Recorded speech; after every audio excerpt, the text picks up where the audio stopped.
नमस्कार दोस्तों, स्वागत है आपका हमारे यूट्यूब चैनल दक्ष क्लासेस उत्तरकाशी में।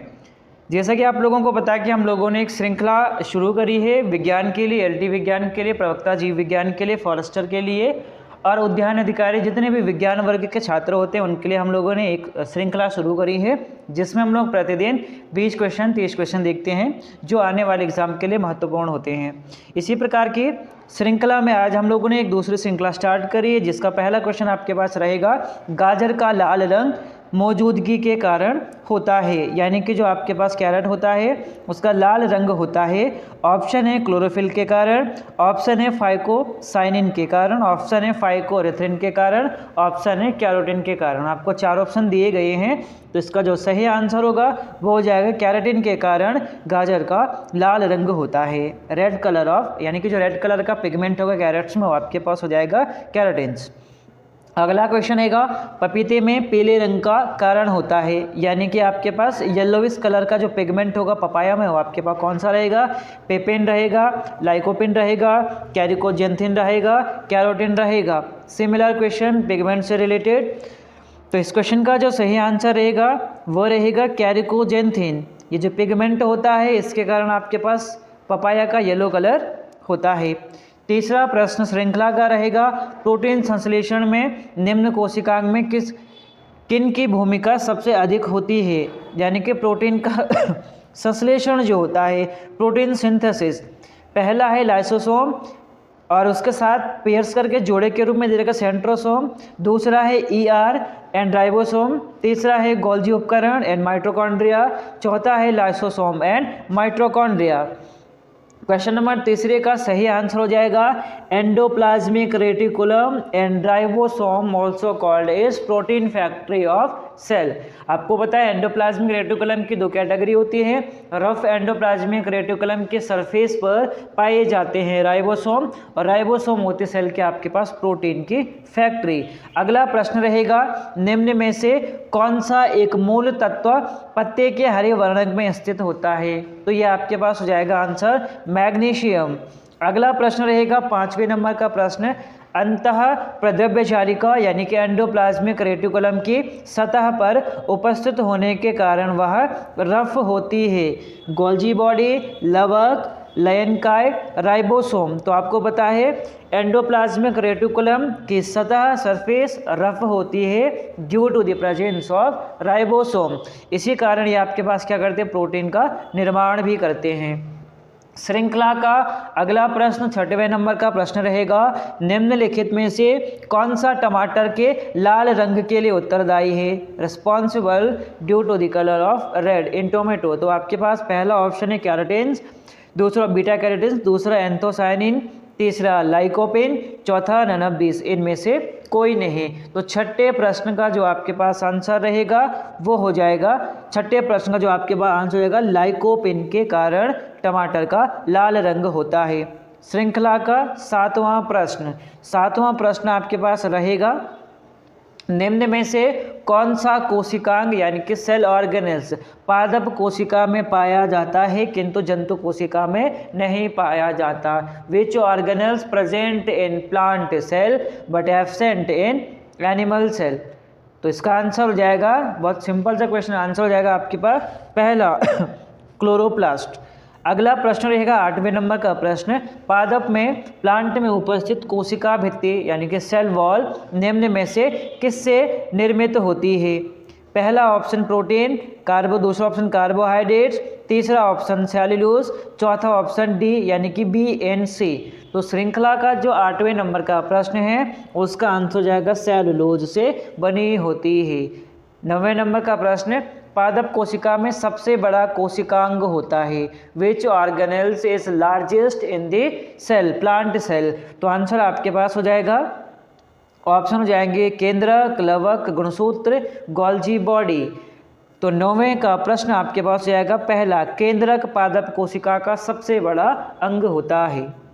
श्रृंखला का अगला प्रश्न 10वें नंबर का प्रश्न, प्रोटीन संश्लेषण में प्लेटफॉर्म किसे कहा जाता है? प्रोटीन संश्लेषण में प्लेटफॉर्म किसे कहा जाता है? इस श्रृंखला के आपके पास ऑप्शन है Golgi body, mitochondria, ribosome, lysosome. तो 10वें नंबर का जो प्रश्न रहेगा वो रहेगा राइबोसोम। 11वां प्रश्न है, यदि माइटोकॉन्ड्रिया काम करना बंद कर दे तो कोशिका में कौन सा कार्य नहीं होगा? तो आपको पता है क्रेब साइकिल हमारे माइटोकॉन्ड्रिया में होती है, तो फूड का आपके पास ऑक्सीडेशन नहीं होगा और हमारे शरीर के लिए एटीपी का फॉर्मेशन नहीं होगा। अगला प्रश्न 12वें नंबर का, प्रकृति की सबसे बड़ी कोशिका होती है? बहुत सामान्य सा प्रश्न है, इसका आंसर हो जाएगा तीसरा, यानी कि आपके पास एग ऑफ ऑस्ट्रिच, शुतुरमुर्ग का अंडा।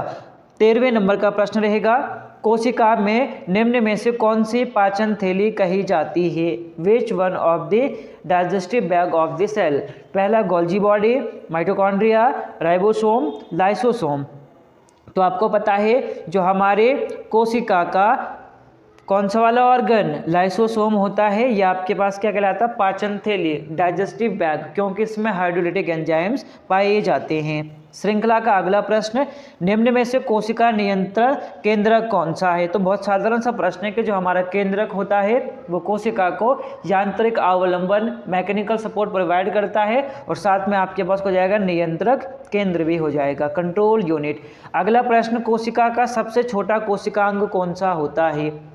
सबसे बड़ा तो केंद्रक, पादप कोशिका का, और नॉर्मली पूछ रहा है कि कोशिका का सबसे छोटा अंग कोशिकांग, पहला गोल्जी का है, दूसरा माइटोकॉन्ड्रिया, तीसरा राइबोसोम, चौथा हो जाएगा लाइसोसोम। तो 15वें प्रश्न का आंसर हो जाएगा तीसरा, जो आपके पास क्या होता है? राइबोसोम होता है, कोशिका का सबसे छोटा कोशिकांग होता है।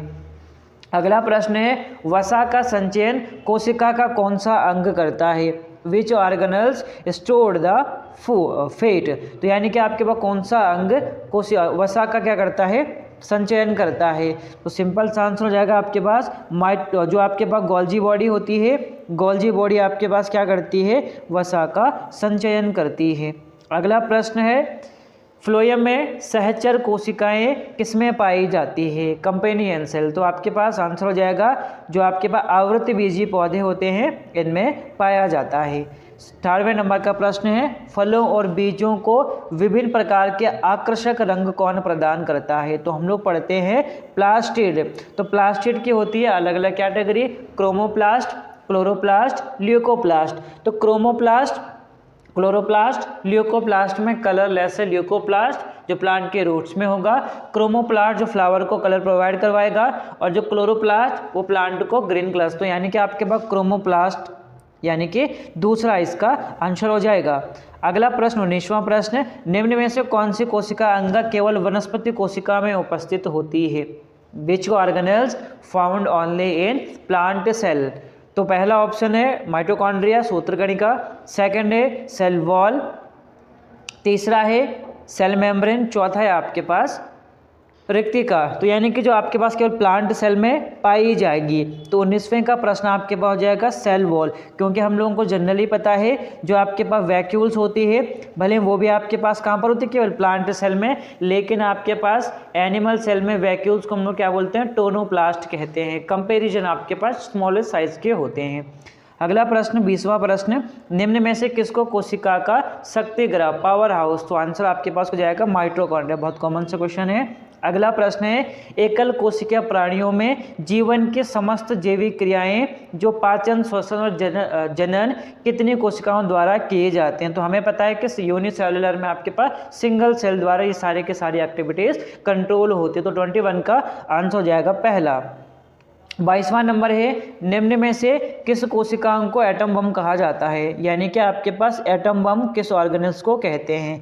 इसका आंसर जो आपके पास सुसाइडल बैग, आत्मघाती थैला, यानी कि तीसरा लाइसोसोम इसका सही आंसर हो जाएगा। अगला प्रश्न है, कोशिका, ये थोड़ा सा इंपॉर्टेंट प्रश्न हमारे लिए है, कोशिका व आणविक जीव विज्ञान केंद्र कहाँ स्थित है? तो इसके ऑप्शन है कोलकाता में, बेंगलुरु में, हैदराबाद में, मुंबई में। तो इसका सटीक आंसर आपके पास हो जाएगा 23वें का, हैदराबाद में स्थित है।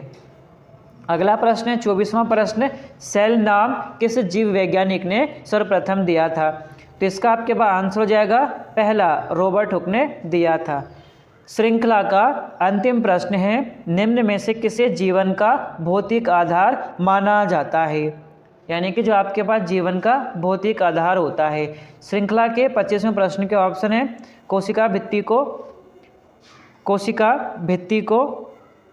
कोशिका झिल्ली को, सूत्रकणिका यानी माइटोकॉन्ड्रिया को, जीव द्रव्य यानी कि प्रोटोप्लाज्म को। तो हम लोग पुरकिंजी की थ्योरी पढ़ते हैं, प्रोटोप्लाज्म की थ्योरी। तो यानी कि जो आपके पास क्या हो जाएगा, जो जीवन का भौतिक आधार होगा वो आपके पास हो जाएगा जीव द्रव्य हो जाएगा। तो 25वें प्रश्न का चौथा आंसर सही हो जाएगा। इसी प्रकार की श्रृंखला से जुड़ने के लिए या एलटी प्रवक्ता आदि जो विज्ञान की कक्षाएं या हिंदी की जो आपके पास कक्षाएं हमारी गतिमान हैं, आप लोग इस प्रकार की क्लासों को ज्वाइन करने के लिए संस्थान में आकर के क्लासों को ऑफलाइन माध्यम से ज्वाइन कर सकते हैं। इसी प्रकार की जो आपके पास अधिक जानकारी है उसके लिए आप लोग दिए गए नंबर पे संपर्क कर सकते हैं। इसी प्रकार के श्रृंखला को जुड़ने के लिए आप लोग चैनल को शेयर करें, सब्सक्राइब करें और बेल आइकन जरूर प्रेस करें। धन्यवाद।